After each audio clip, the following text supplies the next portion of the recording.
वो बिना लाग लपेट के बोल रहे हैं, मजहब की लकीर पर कसी राजनीति के हर महीन तार खोल रहे हैं। आज आपण पाहतोय या निवडणुकीमध्ये आपण बघितलं कशा प्रकारे वोट जिहाद आपल्याला पाहायला मिळाला।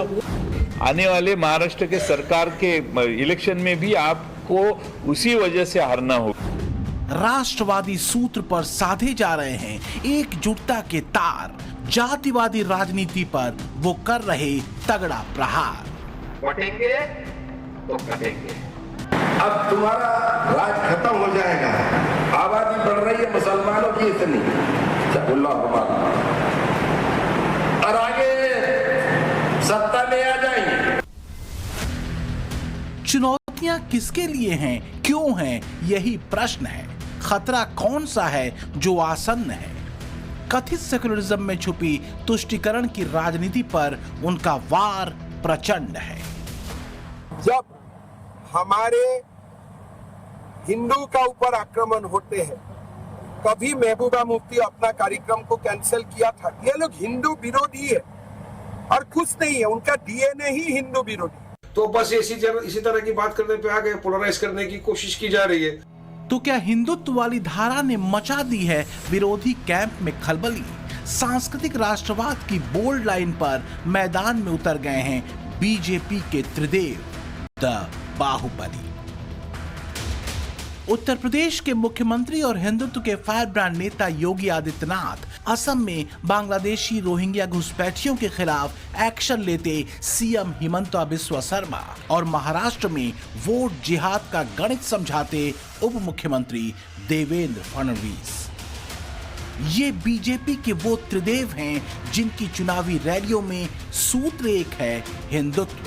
तीनों का फोकस एक बात पर है, हिंदू एकजुटता।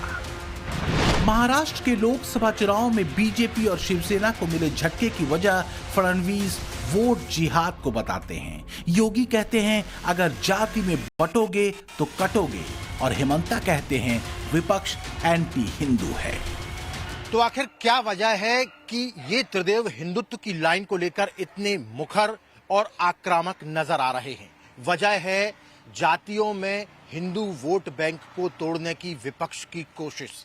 दरअसल में लोकसभा चुनाव के दौरान में बीजेपी को झटका लगा और उससे जो परसेप्शन क्रिएट हुआ उसे तोड़ने की कोशिश चल रही है कि हिंदुत्व की जो लहर है अब वो खत्म हो रही है, कमजोर हो रही है।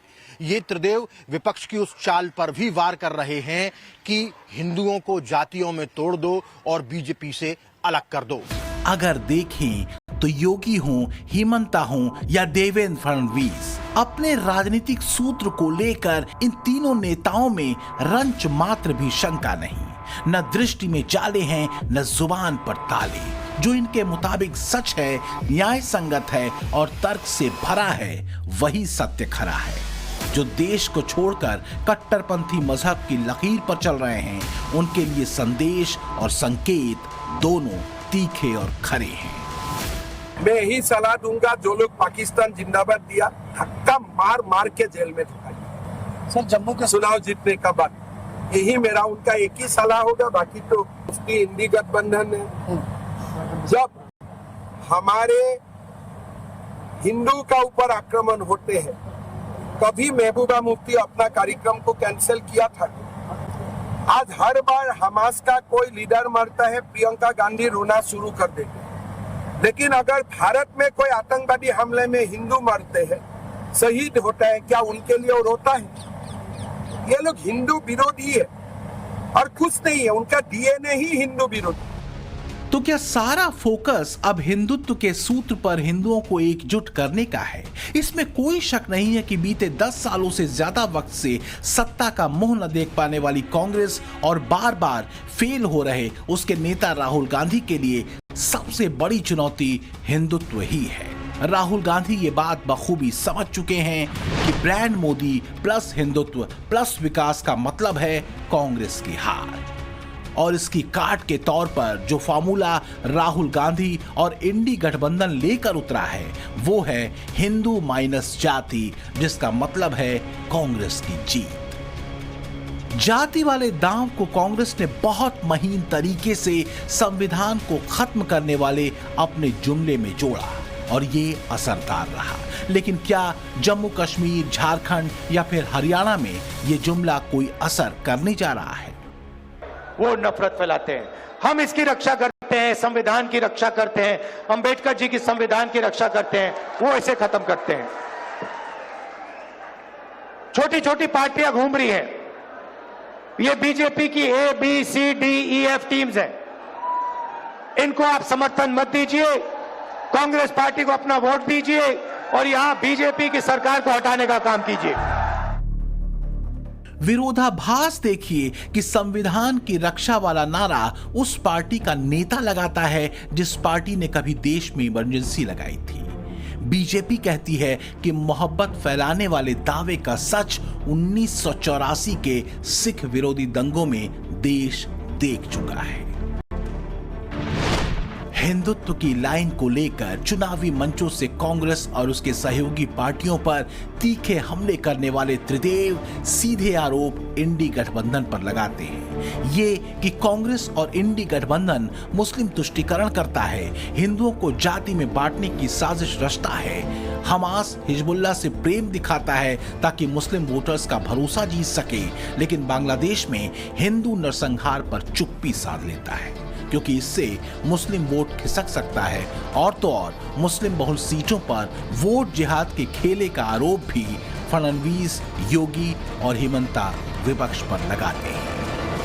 आज आपण पाहतोय या निवडणुकीमध्ये आपण बघितलं कशा प्रकारे वोट जिहाद आपल्याला पाहायला मिळाला। वोट जिहाद काय अर्थ आहे वोट जिहादचा?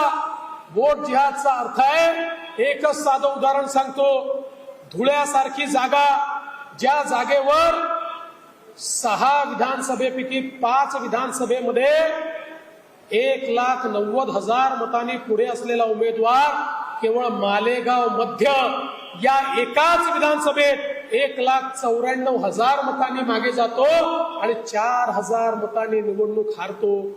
निवडणुकीतली हार जीत महत्वाची नाही, कधी हा पक्ष जिंकेल कधी तो पक्ष जिंकेल, पण काही लोकांचा आत्मविश्वास एवढा वाढलाय, त्यांना असं वाटतंय आमची संख्या कमी असली तरी आम्ही संघटित मतदान करून या ठिकाणी हिंदुत्ववाद्यांना पराभूत करू शकतो। आपण म्हणतो ना म्हातारी मेल्याचं दुःख नाही आहे, काळ सोकावतोय, तशा प्रकारे काळ सोकावताना आपल्याला या ठिकाणी पाहायला मिळतोय। ही खऱ्या अर्थानं जागृत होण्याची वेळ आहे। आज या निवडणुकीतला जो वोट जिहाद आहे, 48 पैकी जवळजवळ 14 लोकसभा मतदारसंघामध्ये अशा जिहादी पद्धतीनं त्या ठिकाणी आपल्याला मतदान होताना दिसलाय। क्या होता है वोट जिहाद, मुझे बताइए। इस देश में, इस देश का नागरिक है, मुसलमान है, जैन है, पारसी है, हाँ हिंदू है, अगर इस देश के नागरिक है और वो वोट करते हैं, अगर आपको वोट करता है तो चलता है क्या? अगर ये वोट जिहाद की बात है तो आपने मुस्लिम महिलाओं के लिए ट्रिपल तलाक का कानून क्यों लाया भाई? देवेंद्र फडणवीस का बयान आते ही उस पर सियासत शुरू हो गई। असदुद्दीन ओवैसी की पार्टी ने तो सीधे सीधे बीजेपी पर ध्रुवीकरण करने के लिए वोट जिहाद की बात करने का आरोप लगा दिया। तो शरद पवार की पार्टी दावा कर रही है कि आने वाले विधानसभा चुनाव भी बीजेपी हारेगी। भाजपा को अपनी जमीन खिसकती हुई नजर आ रही है। उनको पता चल गया है कि महायुति की जो सरकार है महाराष्ट्र में टोटल फेल हो चुकी है, डेवलपमेंट विकास सबके नाम पे। तो बस इसी तरह की बात करने पे आ गए, पोलराइज करने की कोशिश की जा रही है। अभी लव जिहाद, वोट जिहाद, लैंड जिहाद, सारे जिहाद इनको समझ में आ जाएंगे कि जिहाद का मतलब क्या है पता है इनको। और राज्य के होम मिनिस्टर है देवेंद्र फडणवीस जी और संविधान की शपथ ली है, उन्होंने इस तरह की बात करना उनको शोभा नहीं देता। क्या ये वोट जिहाद, क्या ये लव जिहाद? डिफीट हुआ है भाजपा का, वो सिर्फ कुछ एक कम्युनिटी ने डिफीट नहीं किया है, सारे महाराष्ट्र उनके खिलाफ है। पूरे देश में 400 के पार जाने वाले लोग आप 240 में ही अटक गए। तो इसका मतलब यह है कि अलग अलग फ्रंट पे भाजपा के केंद्र सरकार का अपयश था। महाराष्ट्र के सरकार का भी अपयश है। और इसीलिए सिर्फ आप क्या है कि मैं हार गया तो इनके कारण हार गया है, ये बोलने की जो नीति रहती है, जो हारा मुझे मालूम है मैं किसके कारण हारा है। आप हारे हैं क्योंकि एकनाथ शिंदे और अजित पवार जी को साथ में लिए हैं, इसलिए आपकी हार है। आने वाले महाराष्ट्र के सरकार के इलेक्शन में भी आपको उसी वजह से हारना होगा। लेकिन वोट जिहाद की बात अचानक नहीं आई। 29 सितंबर को समाजवादी पार्टी के बड़े नेता और पूर्व मंत्री महबूब अली 2027 में उत्तर प्रदेश में सत्ता परिवर्तन की भविष्यवाणी कर रहे थे और इस दौरान वो कुछ ऐसा बोल गए जिस पर सियासी भूचाल आ गया। महबूब अली ने कहा कि यूपी में मुस्लिम आबादी अब बढ़ गई है, इसलिए तुम्हारा राज अब खत्म हो जाएगा और 2027 में यानी आने वाले यूपी चुनाव में हमारी सरकार आएगी। अब तुम्हारा राज खत्म हो जाएगा, आबादी बढ़ रही है मुसलमानों की इतनी, और आगे सत्ता में आ जाएंगे। ये काम तो मुगलों के बस की नहीं, जो 850 साल हुकूमत कर रहे हैं, उनकी हैसियत कुछ नहीं हुई। आज गुमराह के देश को चलाने वाले ये एहसास कर ले कि हिंदुस्तान का आवाज जाग चुका है, पार्लियामेंट ने भी जवाब दिया है, और आने वाले वक्त में इंतजार कर ले 2027 के अंदर आप जाएंगे जरूर। भड़काना, उकसाना और भरमाना, क्या इंडी गठबंधन की सारी कोशिश इसी सूत्र पर मुस्लिम वोटर्स को अपने पाले में करने की है? बीजेपी यही आरोप लगाती है। 90 के दशक में हिंदुस्तान ने राजनीति की दो बड़ी अहम धाराएं देखी। एक तरफ आरक्षण को लेकर मंडल कमीशन की रिपोर्ट थी, आरक्षण की मांग पर उभरी जातीय राजनीति थी, तो दूसरी तरफ राम मंदिर के मुद्दे पर उठी हिंदुत्व की लहर। ये दोनों धाराएं करीब 10 साल के दौर में एक दूसरे की परस्पर विरोधी देखी और दिखाई गईं। जबकि सच ये था कि जो बीजेपी हिंदुत्व और राम मंदिर के मुद्दे पर एग्रेसिव थी, उसी बीजेपी ने संसद में ओबीसी आरक्षण का सपोर्ट किया था ताकि मुख्य धारा से कटी जातियों के लिए सामाजिक न्याय सुनिश्चित हो। खास बात यह थी कि मंडल और कमंडल की नई राजनीतिक धारा में कांग्रेस केंद्र और राज्यों की सत्ता से जो बाहर हुई तो फिर उसे उठ खड़े होने का मौका नहीं मिला। यूपी हमेशा के लिए उसके हाथ से निकल गया और आज तक नहीं आया। हालांकि इस बार लोकसभा चुनावों में जाति जनगणना, संविधान खत्म करने वाले जुमले और मुस्लिम वोट बैंक के जरिए विपक्ष बीजेपी के हिंदू वोट को डेंट करने में काफी हद तक कामयाब रहा। 90 के दशक की शुरुआत में मंडल की जातीय राजनीति को काउंटर कमंडल की राजनीति ने किया था। जब राम मंदिर आंदोलन से उठी हिंदुत्व की लहर ने हिंदुओं को एकजुट किया था। योगी, हिमंता और फडणवीस की तिकड़ी एक बार फिर इसी हिंदू एकजुटता के मंत्र को सिद्ध करने निकली है। आप ये समझ में आ रहा है कि अगर हम बटे नहीं होते ना तो न राम मंदिर टूटता, न जन्मभूमि कृष्ण जन्मभूमि पर कोई दूसरा गुलामी का ढांचा खड़ा होता और नहीं देश को गुलाम होना पड़ता, कभी नहीं होता। और ये मजबूत और सुदृढ़ सरकार लाइए जो कल तक राम मंदिर का विरोध कर रहे थे, कृष्ण जन्मभूमि का विरोध कर रहे थे, यही लोग सड़कों पर हरे रामा हरे कृष्णा का भजन गाते हुए दिखाई देते। बीजेपी के त्रिदेव हिंदुत्व के अपने एजेंडे को लेकर किसी दुविधा में नहीं दिखते। चाहे योगी हो, फडणवीस हो या हिमंता बिस्वा शर्मा, तीनों के पास हर सवाल और आरोप के पीछे तर्क की मजबूत जमीन है और इन्हीं तर्कों के साथ विपक्ष और नेता प्रतिपक्ष पर तीखे हमले हैं। सरकारी तनख्वाह से मदरसा बंद हो जाना चाहिए। जो कौम का मदरसा चलता है उसमें रेगुलेशन होना चाहिए और बच्चा को राइट टू एजुकेशन का पूरा सुविधा देना चाहिए और बच्चा को एग्जिट रोड भी देना चाहिए डॉक्टर इंजीनियर बनने का। मदरसा खाली केवल मुल्ला बनाने का एक इंस्टीट्यूशन नहीं बन सकता है। चाहे असम के सीएम हिमंता बिस्वा शर्मा हो या यूपी के योगी, दोनों के शासन और संकल्प को इनके राज्यों की जनता ने देखा है। हिमंता बांग्लादेशी रोहिंग्या घुसपैठियों को लेकर बेहद एग्रेसिव रहे हैं। इसी तरह योगी भी अपने सख्त कानून राज और तुष्टीकरण की राजनीति पर प्रहार के लिए जाने जाते हैं। तो महाराष्ट्र में देवेंद्र फडणवीस संघ की पसंद रहे हैं। महाराष्ट्र लोकसभा चुनाव में जिस वोट जिहाद का जिक्र डिप्टी सीएम देवेंद्र फडणवीस ने किया, उसका एक उदाहरण बीते लोकसभा चुनावों के दौरान यूपी में कांग्रेस नेता सलमान खुर्शीद की भतीजी और समाजवादी पार्टी नेता मारिया आलम के भाषणों में दिखा था।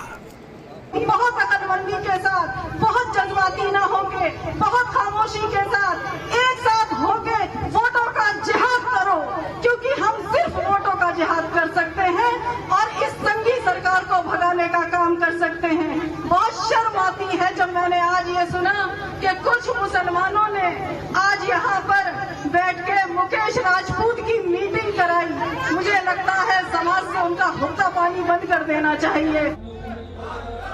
तो समझना मुश्किल नहीं कि अगर महाराष्ट्र में देवेंद्र फडणवीस वोट जिहाद की बात करते हैं और इसके जरिए हिंदू एकजुटता की बात करते हैं, तो इसकी जड़ में मारिया आलम सरीखे नेताओं के चुनावी फतवे रहे हैं।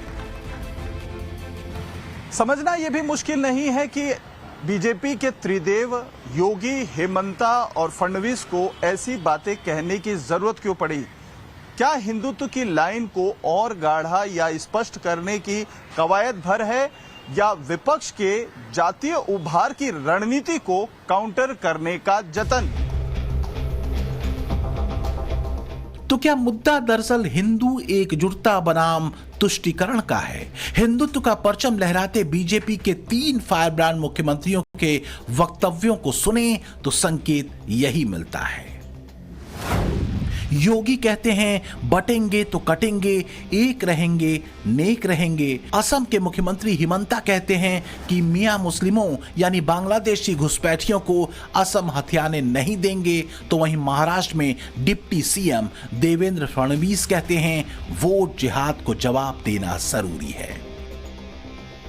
योगी लगातार बांग्लादेश पे हुए तख्ता पलट के बाद वहां हिंदुओं पर हो रहे अत्याचारों को लेकर आगाह करते हैं और एक ही बात कहते हैं कि अगर जाति में बटे तो नुकसान बड़ा होगा। चेहरे बदले होंगे, लेकिन घटनाओं का स्वरूप उसी प्रकार का है जो 1947 में हुआ था। वही तो पाकिस्तान में आज भी हो रहा है। वही तो पूर्वी पाकिस्तान कहा जाने वाला आज का बांग्लादेश में वही तो हो रहा है। उस समय 10 लाख हिंदू एक साथ काटे गए थे। हिंदू सिख सभी थे, एक साथ काटे गए थे। और आज भी वही आगजनी, वही तोड़फोड़, वही लूटपाट, बहन और बेटियों के साथ वही अत्याचार, उसी प्रकार की त्रासदी का दृश्य आज भी हम सबके सामने है। हाल के वर्षों में असम के मुख्यमंत्री हिमंता बिस्वा शर्मा ने भी हिंदुत्व के सूत्र को खूब आजमाया है। विधानसभा से लेकर झारखंड, हरियाणा की चुनावी रैलियों में भी हिंदुत्व के फायर ब्रांड लीडर के तौर पर हिमंता दिखे हैं। सीएम हिमंता बिस्वा शर्मा असम में तेजी से बदलती डेमोग्राफी को लेकर दावा ये करते हैं कि असम में 1951 में मुस्लिम आबादी तकरीबन 12% थी, जो बढ़कर 40% के करीब पहुंच गई। हर साल में वहां मुस्लिम आबादी तकरीबन 30% बढ़ी है। मतलब हर साल मुस्लिम आबादी करीब 11 लाख बढ़ रही है। वहीं उन्होंने यह भी दावा किया कि इस मुकाबले हिंदू समुदाय की आबादी सिर्फ 16% बढ़ रही है। हिमंता दावा करते हैं कि असम में डेमोग्राफी चेंज से जिले के जिले खो गए। 2011 में असम में मुस्लिम आबादी 1.4 करोड़ थी। उन्होंने दावा किया कि असम में 2041 तक हिंदू और मुस्लिम आबादी बराबर हो जाएगी और 2051 तक असम मुस्लिम बहुल राज्य हो जाएगा, जो उनके लिए जीने और मरने का मुद्दा बन चुका है। আপোনালোকে মিয়া মুছলমান মানুহখিনিয়ে গোটেই অসম ল'বই, আমিও ল'ব নিদিওঁ, হৈ গ'ল, আমিও ল'ব নিদিওঁ। আপোনালোকে আজি হাউচত ক'লে যে আমি ল'মেই, আৰু মই কৈছো আপোনালোকক আমি ল'ব নিদিওঁ, বাছ। योगी से लेकर फडणवीस और हिमंता तक की रैलियों को देखें तो एक संकेत बीजेपी के ये त्रिदेव देते हुए दिखते हैं। वो ये कि हिंदुत्व कोई सियासी कार्ड नहीं बल्कि सामयिक जरूरत है, खासकर तब जब इसी हिंदुत्व की धारा वाली पार्टी और उसके ब्रांड मोदी ने बीते 10 वर्षों में भारत को वैश्विक स्तर पर एक शक्तिशाली राष्ट्र के रूप में पहचान दी हो। बीते 10 सालों में तुष्टीकरण और वोट बैंक वाली सियासत औंधे मुंहगिरी हो, लेकिन विपक्ष की जातिवादी राजनीति की काट क्या हिंदुत्व के कार्ड से मुमकिन होगी? ये बड़ा सवाल है। Bureau report, times now, Navbharat.